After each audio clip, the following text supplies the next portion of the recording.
Hi guys, and welcome to Escape Wheel Watch Reviews. My name is Steve, and today we're going to be reviewing the new Phoibos Argo. This is model PY052B.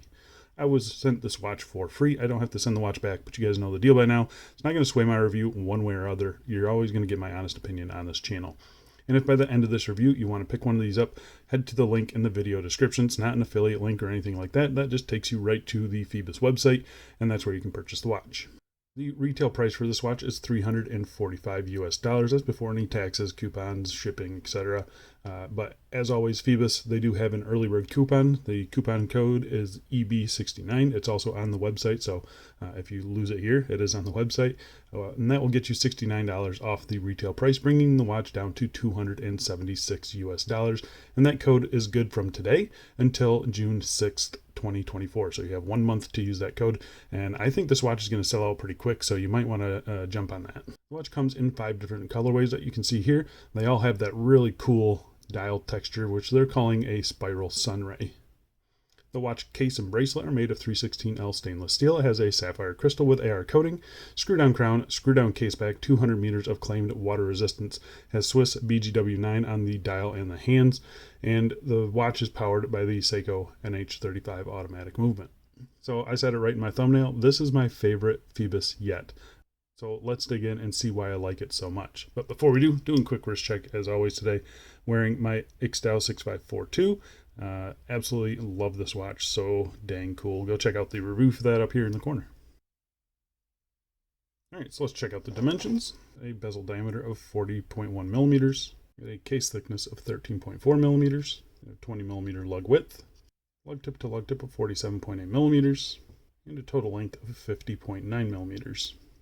So I think the size is great. I have no issues with that. 40 millimeters at the bezel, and it kind of wears like a 40 millimeter watch. However, it is an asymmetrical case. You can see here on the right side, you do have crown guards that are kind of built into the lugs, so they flare out past the bezel. And on this side, the case actually undercuts on the bezel there. So it is an asymmetrical case. I think it looks really, really cool though. 13.5 thick, but it doesn't appear that thick on wrist at all. You can see there a nice thin mid case. It looks fantastic. It's a little bit of a flat case, but there's a little bit of a turn down there. So I think it wears pretty good. You saw the overall length is under 51 millimeters. These are female end links, but they just don't pivot down all the way, as you can see there. So I don't think it's going to be a big deal for anybody really, as long as you can pull off a 40 millimeter watch. I think you'll be fine with it. So yeah, just a couple things to note. Just wanted to let you guys know. Let's go outside right now and throw it on my wrist. And here we are on my 7.5 inch wrist, and as you can see, it wears really, really good. A little bit of a flat case, like I said, but I still feel like it wears really nice thin mid case too, so it just appears even thinner than the dimensions suggest. So I am really happy with that. Underneath my oak tree here, always an issue for some watches, but not a big issue on this one. Nice big indices and hands, really easy to read. The reflections are kept at bay. But yeah, I think the bracelet fits really good. Nice and balanced on wrist. I think it looks really good. And popping out into some direct sunlight, there you can see really no issue. Plenty of AR coating on this thing. I think it looks fantastic. You can see really nice dial detail there as well. Looks really, really cool. Yeah, I like all the little polished accents on the bracelet. I think they look nice. But for the most part, I mean, it's just a nice wearing watch. And here we are on a black rubber strap. This is from my Wise Adamascus. You can buy these things for like 50, 60 bucks though. But it's a nice strap, and I think it looks really cool. But just a black rubber strap. It's going to look good on a diver. What do you guys think of that? I love just the low profile of this thing. I think it looks excellent. And here we are on a dark blue vintage vario strap. I'm not a huge fan of this combo, but figured I'd throw it on a blue leather for those that want to wear it like this. I'd probably go for a different one, but that's just me. I do think it wears comfortable though. It is a pretty tight fit in the lug openings, I will say that, for both this one and the last one. So just something to note. Thicker strap is going to be a bit of an issue for you to fit it in there. So here we are on an orange Barton strap, just a silicone strap. Had to throw a little bit of color at it. I think that looks pretty good. And lastly, here we are on a nylon strap. This is a Cincy Strap Co. SF2. Really thin nylon strap, but I do have 2 layers underneath the watch there. A little bit of a tight fit, but I actually think it looks pretty good on this thing. So yeah, pretty happy with the way that this one wears. It's a kind of a mixed bag with the strap experience on this watch. Sorry, I'm having trouble focusing for some reason. Yeah, a little bit of a tight clearance between the lugs and the case, so you're gonna have to find some thinner straps, I think, to make this work. I don't think a big, thick nylon strap is going to work very well on this thing. So this one does look pretty good, feels pretty comfortable, but yeah, something bigger might not. So just something to keep in mind. But all right, let's go back inside. Let's get back to this review. All right, so let's talk about the case and the case finishing. It's a really interesting case. I do like it a lot. It's very angular, and it has some interesting brushing on it. So it is a fully brushed case, as you can see here. So right here on the lugs, on the tops of the lugs here, you do have a vertical brushing, kind of flows with the bracelet brushing, which I think looks really good. And then you've got these nice big fat chamfers here, and they are brushed horizontal. So you got really nice contrasting brushing there. It just looks really cool, plays with the light nicely. It's the same thing on the other side, obviously, but really nicely done. I've got no issues with it. It's a pretty coarse brushing, but again, I think it looks really nice. On the sides here, you have a vertical brushing, which is unique. Phoibos, they do tend to do this a lot. I'm typically not a fan of vertical brushing on the case sides because it makes it look thicker, but it's such a thin little slice here on the case side that it doesn't bother me at all. You got this nice little undercut on the bottom of the lugs too, so it's nice and soft on the wrist. Flipping it over to the crown side here, you do have a polished signed crown there with the Phoibos octopus. Again, I like the logo. I know some people don't, but I like it. Again, vertical brushing, everything is done nice and consistent. It all looks really, really good. Overall, I'm pretty satisfied with the case finishing on this thing. It's unique, but done to a high standard. Flipping it over to the case back here, circular brushing on the bottom of the lugs. You have your mixture of brushed and polished and this kind of bead blasted case back design here. Really cool octopus logo. Again, if you like it, you think this is awesome. If you hate it, you think it's gaudy, but I like it a lot. Simple spec sheet around the outside and simple notches to get a tool in there if you ever need to get to the NH35. Overall, very happy with the case finishing on this. The case back is nice and soft. These bottom edges here, like I said, they've been undercut as well. They got a nice little under chamfer there, so nice and soft on wrist. I'm very satisfied with the comfort of this watch. Despite being such an angular piece, it's really comfortable to wear. So let's talk about the bezel on this thing. So the bezel is a 120 click unidirectional bezel. Really nice, solid bezel action. I mean, it is just super, super solid. No play in it at all. The alignment is perfect. I'll let you listen to the clicks here, hopefully.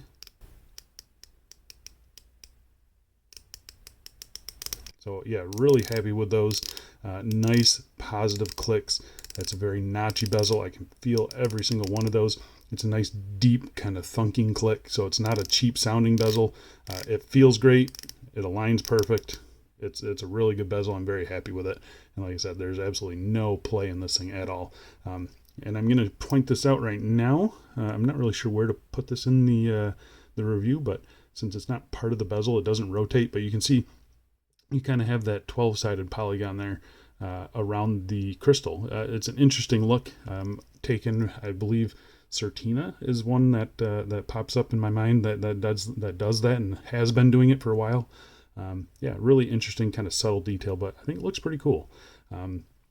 The bezel insert itself, it's a ceramic bezel insert, shiny black, as you can see there, very minimal. At all the 10s, you have the numerals, and then all the 5s have just simple dots. There's no individual minute markings around there, so some people might find that unuseful, but it doesn't bother me. I think it's a nice, clean look. Really nicely done. That is filled with BGW9, so no big deal there. The bezel itself, I'm going to point out the at the crystal here, you have a 12-sided polygon there.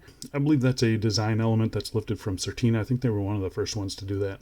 I think it looks pretty good. It's kind of subtle, but I do think it looks really nice. The bezel itself, it's a fully brushed bezel, plenty of grip on it. Absolutely, I mean, just tons of grip. Yeah, this is a very good bezel setup. Yeah, right at the top of my list for bezel feels. Yeah, it's a really good one.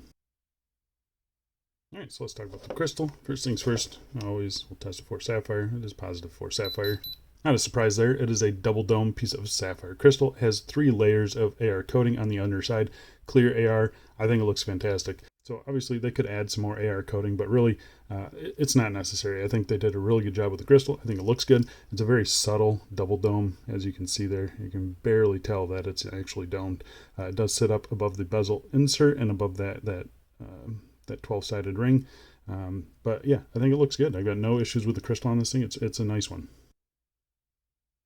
All right, let's get real close. We'll talk about the dial on this thing. So the dial is absolutely fantastic. It's kind of the star of the show. They call it a spiral sunray dial, as you can see there. Those lines, they are not straight. They do kind of spiral around the dial. It's a really cool look. Yeah, I don't really know what else to say. It's really nicely done. It's a fume dial, so that bright blue fading to black at the minute track there. Really happy with it. You can see sometimes you get it in really good lighting. You can kind of miss the minute track up here, like you're seeing up here in this corner. But for the most part, it's fully legible. It's a silver printed minute track. You have your silver printed Phoibos logo there, automatic in red, and then 200 meters down there in silver as well. I like the logo. I know some people don't. I do like it. But there's a nice close picture of the texture on this thing. It's really interesting. It's not really sunburst much. It just kind of catches the light, and it I don't know, it's an interesting look. It looks really cool, showing pretty much true to life here. So yeah, it's not really a sunburst dial, but I think it does have some pretty cool light play on it. The indices are all applied. You have an applied date window as well at the 3 o'clock position. Date window is in there, nice and centered. I think it all looks really good. Square indices at all the hour markers, big rectangles there at 6 and 9, and then a smaller triangle at the 12 o'clock. Really big, bold handset as well. I think they're pretty good. They could be a little bit longer maybe, but I don't really think it. They're reaching right out to the inside of the minute track. Nice big lollipop on the second hand there as well. They're a faceted handset, as you can see. They kind of have 3 different levels to them. So I'm going to show you on the minute hand. Let's try and show you on the minute hand there. So we've got kind of a flat spot on the middle of the hands and then polished chamfers on the outside of the hands. It's a really good handset, nice and big and bold, easy to read this thing, and they are filled to the brim with BGW9 Lume. So I'm going to pop up a Lume shot here. You can see it against a couple other watches in the collection, and it holds its own. It's really strong. Even the bezel lasts all night long. I was quite impressed with the bezel on this thing. Usually it's a pretty small area, and they don't usually fill that with Lume very much, so I was happy to see that the bezel hangs on pretty darn good. But yeah, the Lume on this watch, it's excellent. Got no issues with it at all. Okay, so let's talk about the movement and the crown. So the movement is the Seiko NH35. So it's 21,600 beats per hour, 40 hours of power reserve. It hacks, it hand winds, bidirectional winding rotor. It does everything you need it to do. It's cheap, it's reliable, they're easy to work on, easy to replace. They're great movements for a watch like this. I have 0 complaints with the movement itself. Here's how mine has been running. It's a little slow. I like to see these movements running a little on the fast side, but that's just me. That was just one position, so I haven't monitored it too much over the course of the last week or so that I've had the watch, so yeah, it's fine. It does look like they're regulating it. It's nice and solid and strong. So the movement is operated by this 3 o'clock screw down crown. As you can see, again, nicely signed crown there. Good grip on it as well. It's an interesting looking crown. I think they could have done something a little bit different with this. Something a little more angular might have looked a little better, but I can't complain too much about it. It's a good crown, nice size, plenty of grip, and you got a nice satisfying pop out there. First position is your hand winding. Feels exactly like an NH35 would. Second position is your date. I'll show you guys here. It is nicely centered in here. Got no issues with it. I think it looks good. Third position is your time setting. Again, everything feels nice and solid. I've got no complaints with the crown action on this thing. You can see here it's nice and solid. Almost no wiggle on that thing. Screw down action, nice and smooth as well. It is one of those crowns where you're winding the movement while you're screwing it in, so just something to note. But yeah, it's a great setup. I've got 0 complaints with it.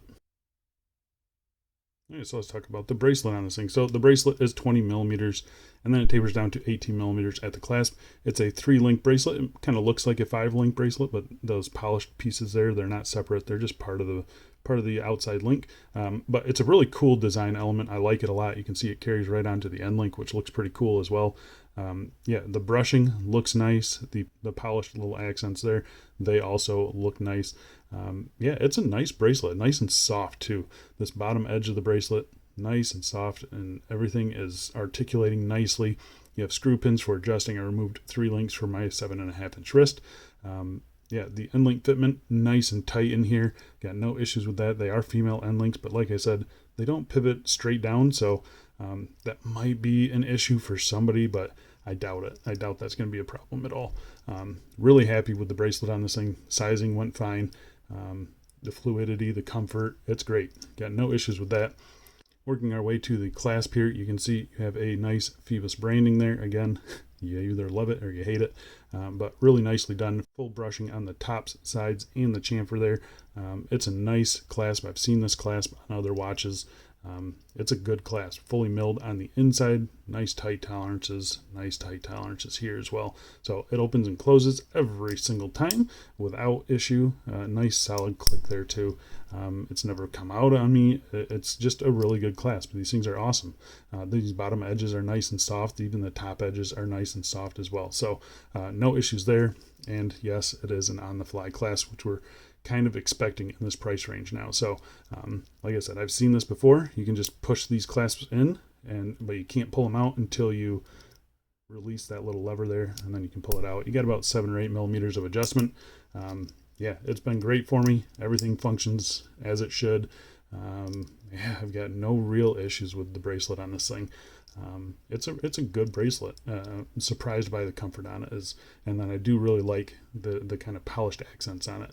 Not really sure how well that goes with the case. There's not too much polishing on the case, but I think it just adds a little bit of class to this watch, and I do really like it.